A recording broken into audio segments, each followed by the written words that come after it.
Time is 07:37 and it is June the 18th. Me and my buddy Luke together again for your entertainment, and we are back in Kent. Luke, where are we going today? What was the name of that place? Tunbridge Wells. Yeah. So yeah, funny story. I used to play cricket against Tunbridge School back in the day, and I was looking for it yesterday, thinking I'd run into it somewhere along the or a sign for it, but I didn't see it. But yeah, haven't been back to Tunbridge in 20 plus years.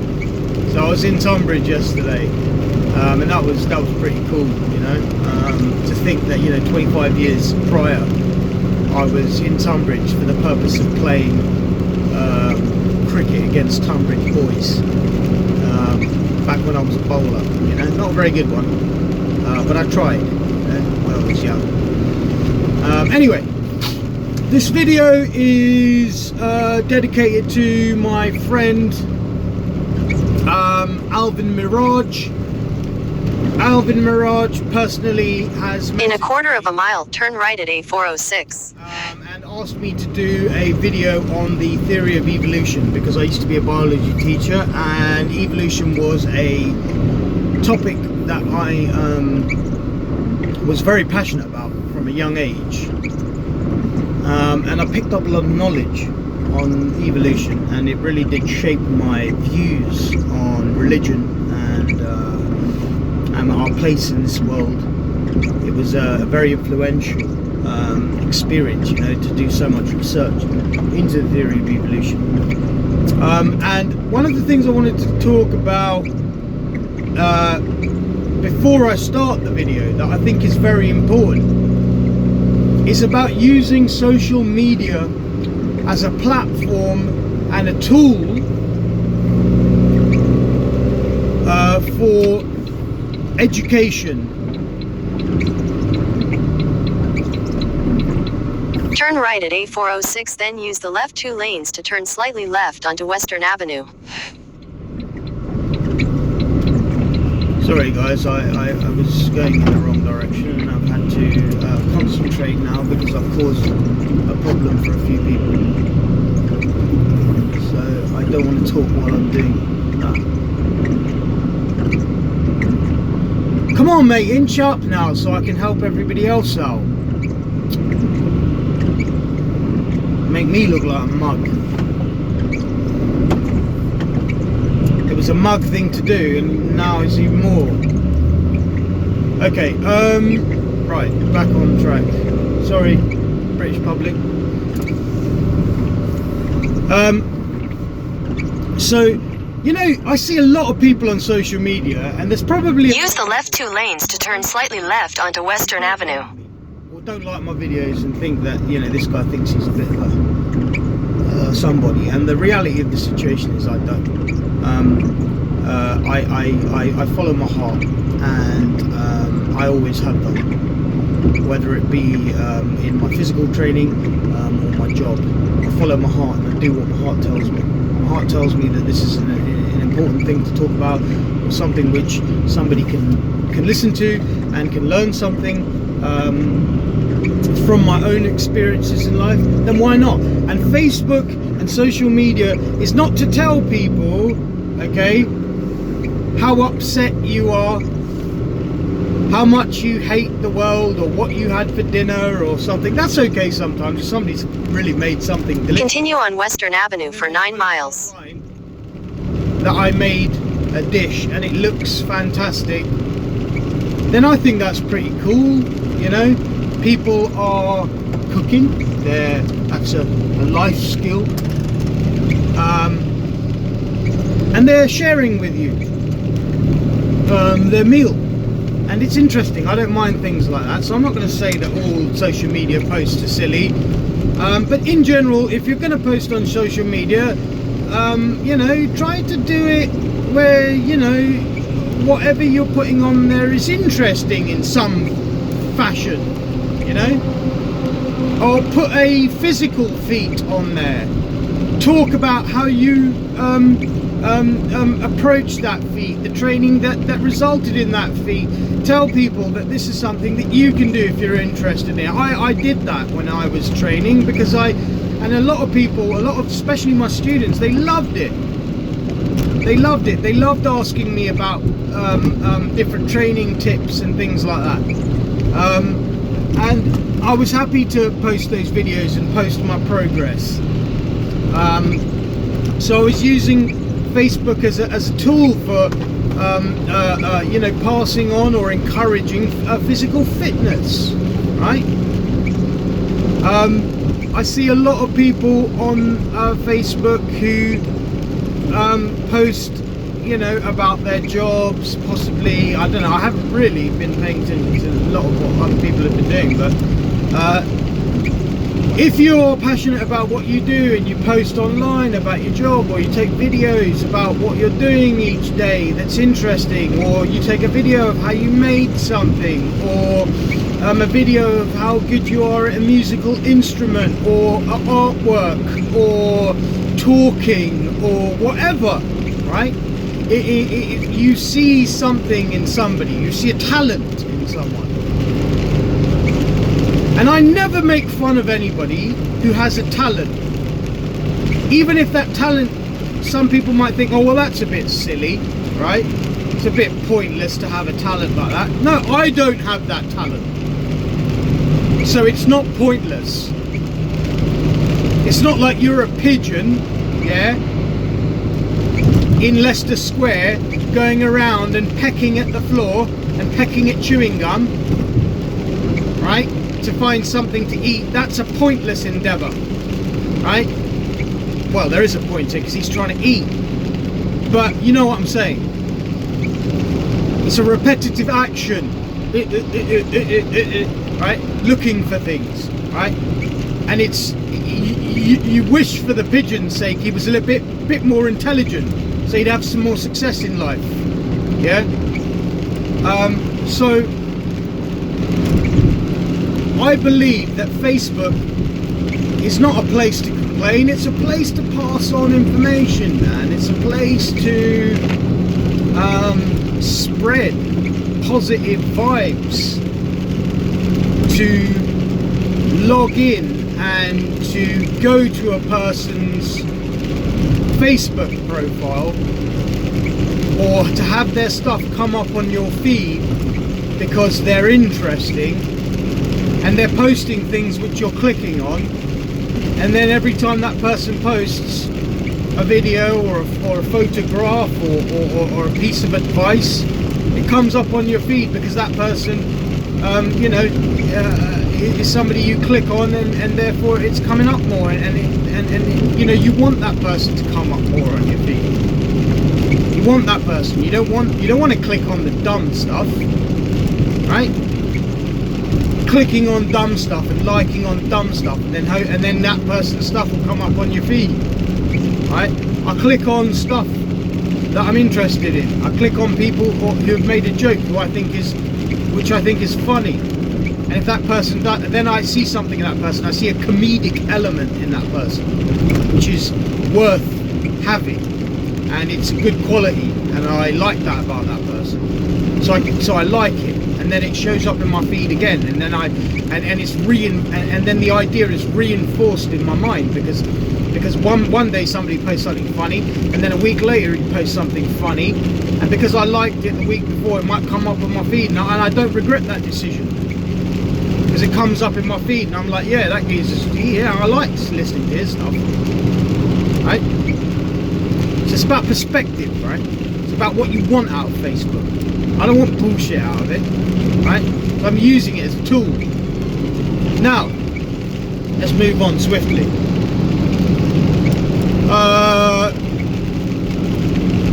I got a request from a guy who I met through the internet, who I've been discussing scientific matters with over the years. His name is Alvin, so big shout out to my boy Alvin. he asked me a while ago actually to make a video on evolution, but I've just been busy and I never got around to it. And then again, when I asked people if they want, you know, suggest something that they want to post, he personal messaged me and said that, can you do a video on evolution?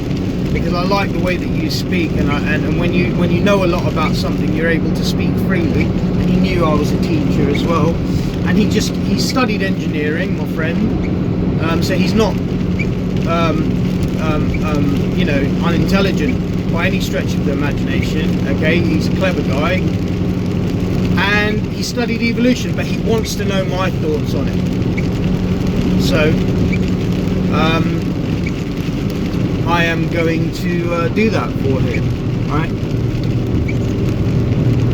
And I suppose I will start with where I was introduced to the theory of evolution. Now, when I was young, I went to Christian schools. I used to sing hymns in the morning, and I loved it. And even though I was from a Hindu background, I had a lot of respect and admiration for the Christian faith, and I still do. I think Jesus was a great man, and those people who want to follow in the footsteps of Christ have no problems with me, because I believe he's a good role model, and I believe that if you were to try to be like Jesus Christ in your everyday life, you would be a nice person. So I don't look at the Christian religion as bad in any way. It was bad 500 years ago, but it isn't anymore because it's modernized itself.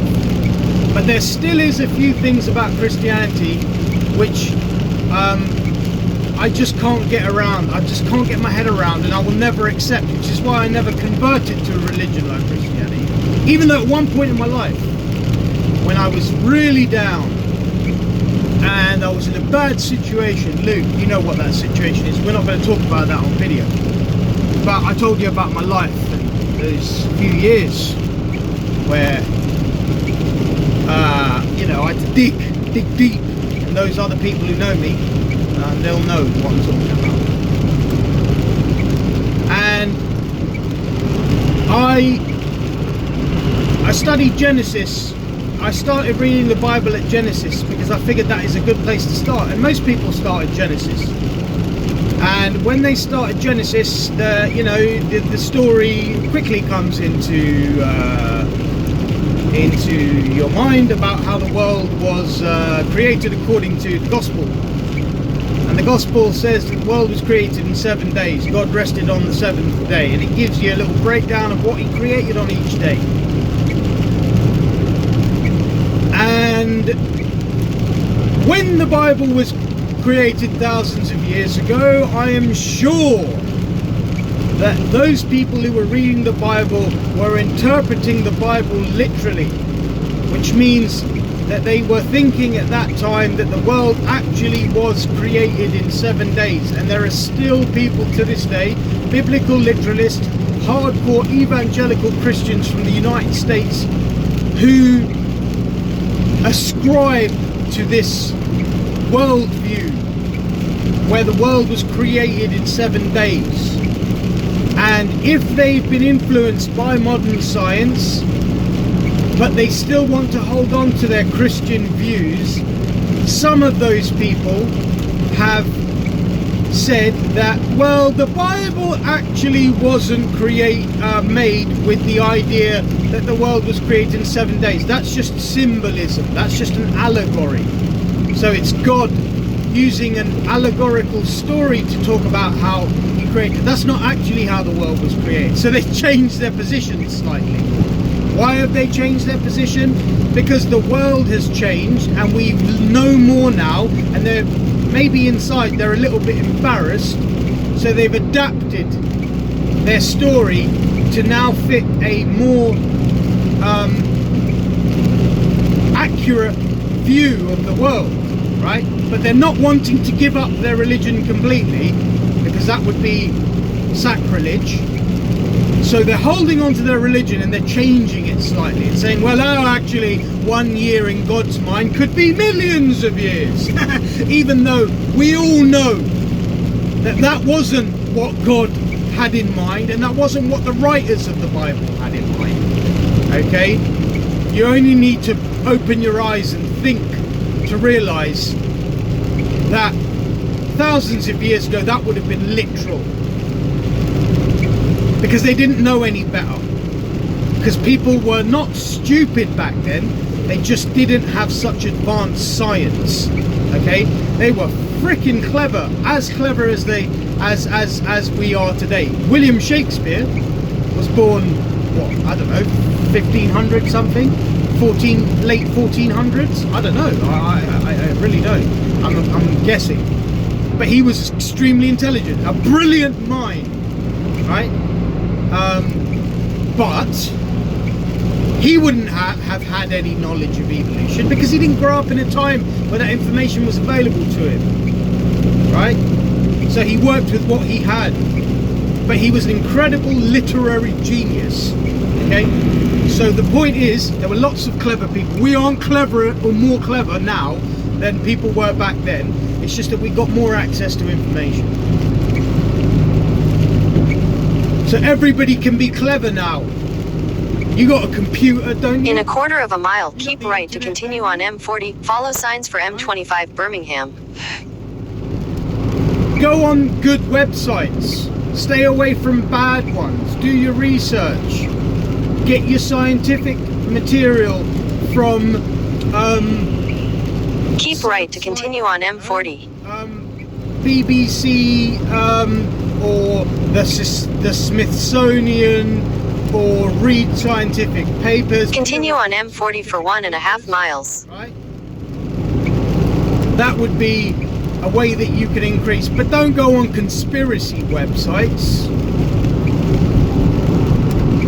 Don't go on websites that have been created by Joe Bloggs in his bedroom somewhere, right?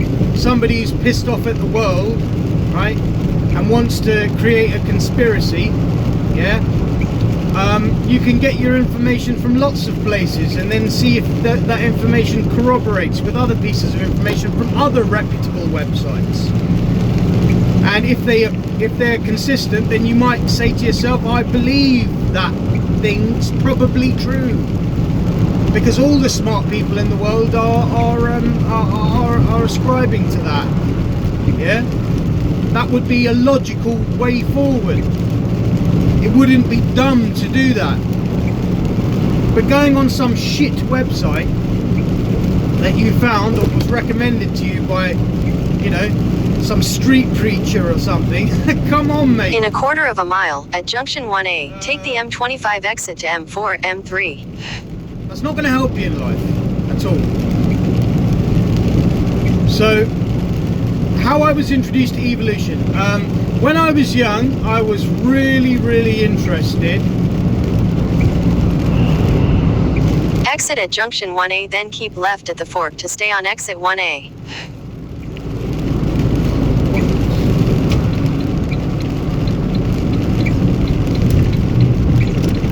I had to be sure.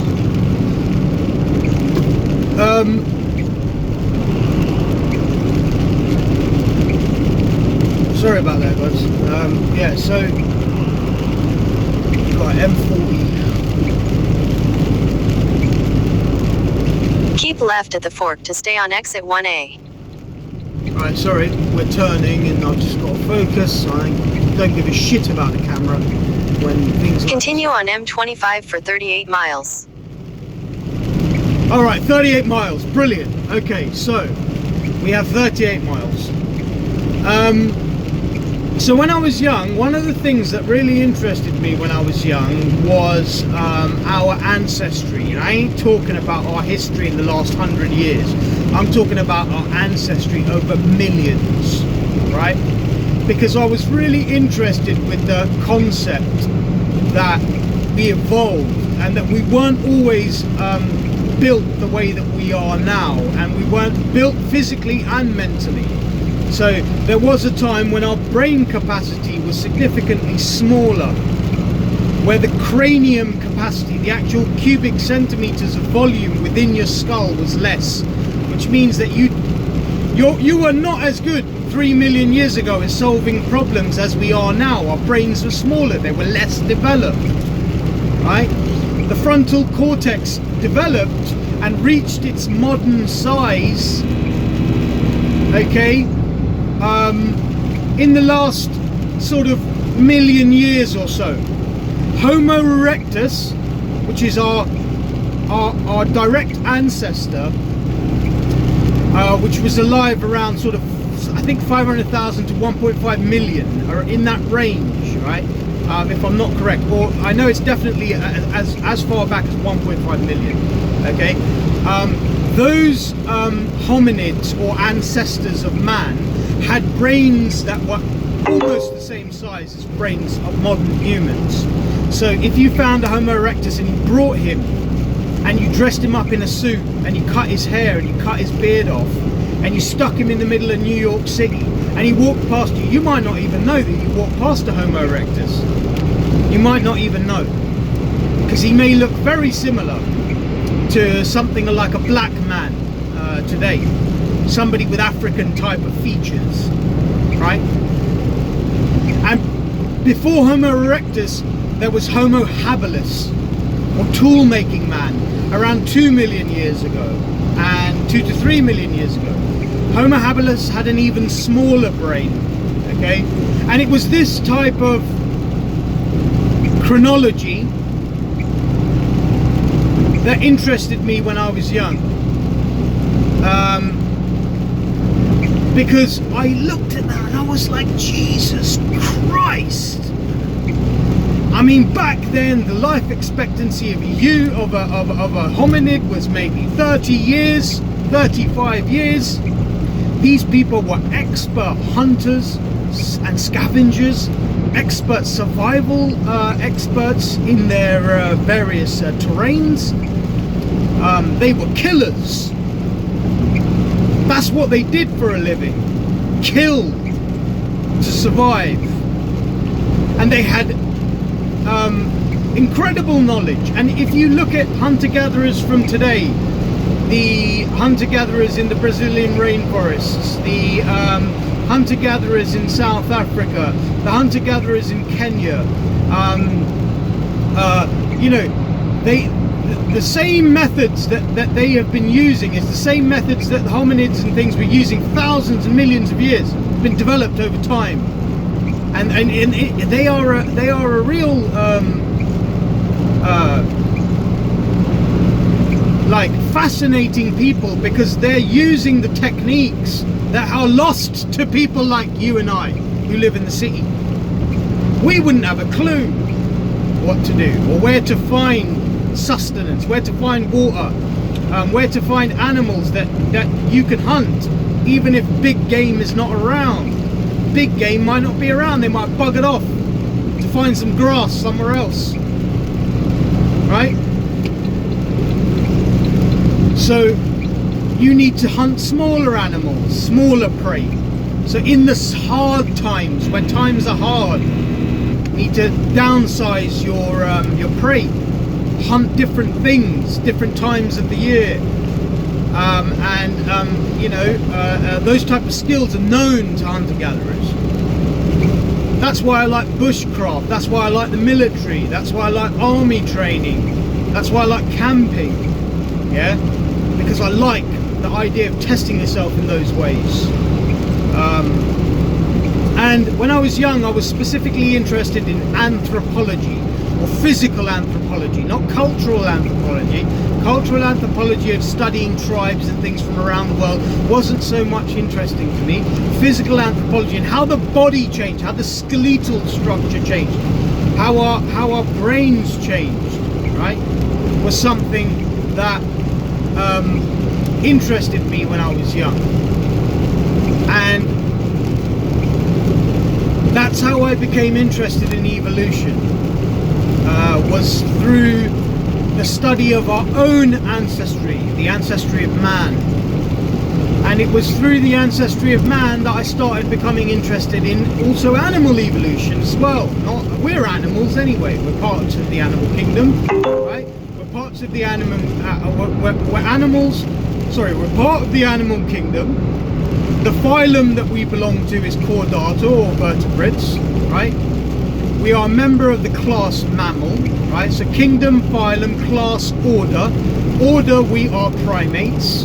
Family, we are Homo. Apes. Great. Family, we are apes. Genus, we are Homo. And species, we are Homo sapiens sapien. Knowing man. Sapien means knowing man. Even though that's a bit ironic, because most of the time we don't act like we know. We act like a bunch of dicks. But our name is knowing man.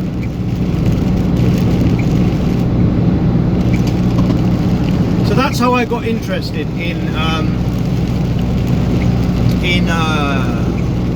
evolution, was because I was interested in specifically in the evolution of man. Now I want to start talking about the evidences for evolution, because there are a lot of people out there who believe that evolution is a theory. It's so funny when they say that. They believe it's a theory, and the word theory implies that it's tentative, or it's not fully worked out. And that's incredibly ignorant to say. The word theory means that that particular hypothesis, whatever it may have been, has been refined and it's been tested from every conceivable angle. And every conceivable angle points to the same result. And you test that hypothesis from genetic studies, from embryological studies, from fossil studies, from dating certain bones, seeing if the dates of those bones can be reconciled with what the genetic evidence is telling you. It can then be reconciled with what the embryological evidence is telling you. And when those three things are considered holistically, and if they point to the same consensus that we have evolved over time, it's a pretty damn safe bet to admit to yourself that in this particular case, in this particular incident, it appears as if this theory is correct. And the hypothesis then turns into a theory. It never started as a theory. It started as a hypothesis. It was then tested repeatedly from various angles and from various types of or would-be possible conflicting data. When that would-be possible conflicting data turned out to actually corroborate each other, support each other, it became a theory. A solid scientific theory. So please stop calling it a theory and using that word in an invective or disparaging way. It's dumb. You're being dumb.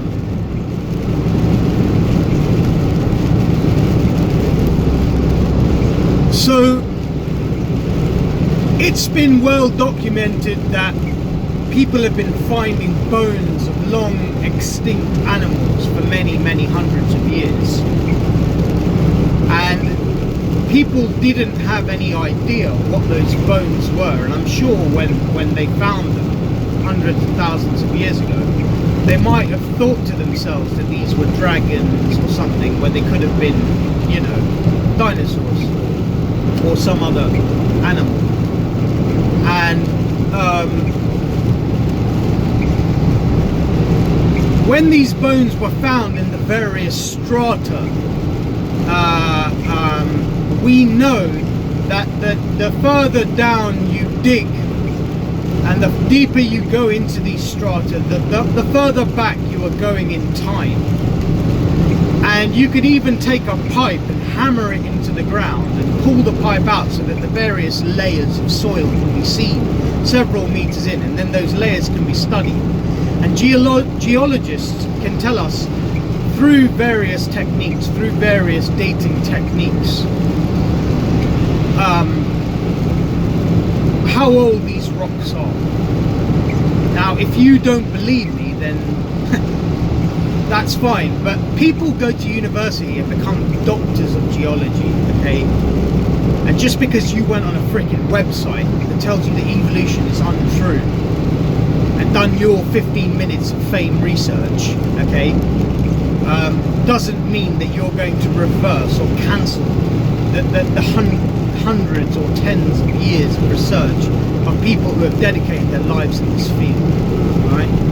There are many different types of dating. Each type of dating has its own range of times within which it's accurate. So you wouldn't use carbon dating, for example, to date something that was incredibly old, billions of years old, because the half-life of carbon isn't billions of years. So you can't date something that's billions of years old with carbon. You need to use something like potassium and argon, or potassium argon, or uranium to lead, right? Because that has a half-life of like 500 million years or billion years or something, right? I forget now. It's been a while since I've researched, and I don't retain all of the information which I read. Sometimes I have to refresh myself. There is something called bioluminescence, which is a way of dating things. There are various other types of isotopes, which are elements that decay at a predictable rate. And elements that decay at a predictable rate can be used to date certain rocks, and the bones contained within those rocks can also be dated back to those times because they're suspended within those rocks. And because they are suspended within those rocks, we can accurately, or quite accurately, it's usually a range because we're taking into account the error, and so it's always a range that it's between 50,000 and 75,000 years old. But in the grand scheme of things, when you're looking back that far in time, you don't need to know the freaking exact year, okay? And you're a fool if you think that you need to have to know that. You don't, okay? You can know roughly the year because you're going so far back in time, you just can't know. You can't know the exact year.